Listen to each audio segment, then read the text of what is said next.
This video is an overview of the symmetric constraint. The very powerful and useful symmetric constraint is used after the sketch figures have been sketched. It takes 3 mouse clicks to apply it. Make sure you have status hints turned on. The first line or edge selected will be the axis of symmetry. The axis of symmetry can be an axis, a line or a reference line, or the linear edge of a model. The second line selected will remain stationary and dictate the size, location, and angle of the third line selected, which becomes a mirror image of the second line selected across the axis of symmetry. For this example, a rectangle is drawn that crosses both the x and y axes but is not symmetric. Using the symmetric constraint, the y-axis is selected as the axis of symmetry and the first line is selected.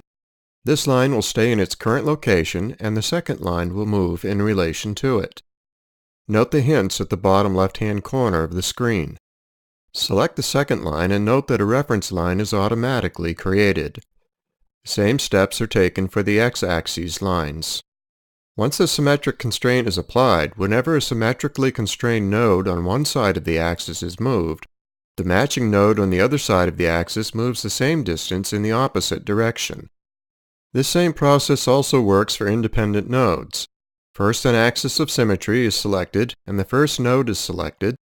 Now when the second node is selected, it becomes symmetric to the first. The symmetrical constraint is essentially a type of mirror command, with the difference being that it doesn't create a new item, but forces an existing item to be the mirror image of the first selected item. Here's a previously created part with 2 sketched circles. The top edge is selected as the axis of symmetry.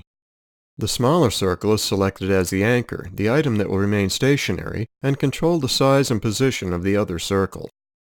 The larger circle is selected as the item that will relocate and/or resize to become symmetrical with the anchored item. In this video, you learned how to use the symmetric constraint.